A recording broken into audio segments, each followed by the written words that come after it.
Minu enda jaoks on liikumine, erinevad liikumised, olgu siis jooksu, suusatamise või ujumisega tegemist, kus sellised head meditatsioonivahendid. Hommikune ujumine või jooks, et see on üks parim viis, kus mõtteid koondada ja mitte sugugi lihtsalt, et teen siis päevakava valmis, vaid ka vaimulikuna mõelda ka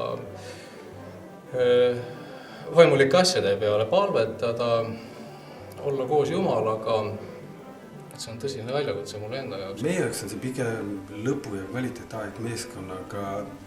Ma tõsiselt usun, et meie lõbu ei lõppe selle jooksmisega ära, kui me jõuame finišisse. Meie kvaliteetaeg läheb sealt veel pikki öötundi edasi ja lõpeb vastu hommikut.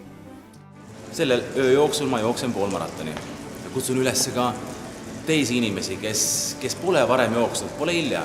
Et hakkame koos treenima, talvel suusatama ja nii kui kevadel võimalik on kohe jooksutrenni ja jookseme see 21 kilomeetrit ära.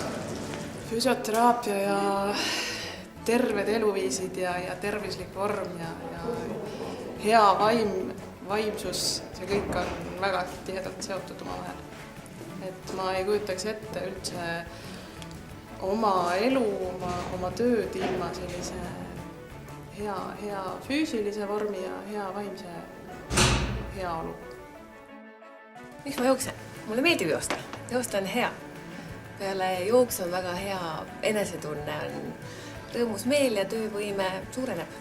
Esimene ikkagi ööjooks Eestis ja toimub Rakveres, et soovitan kõigil kohalikel kindlasti osa võtta.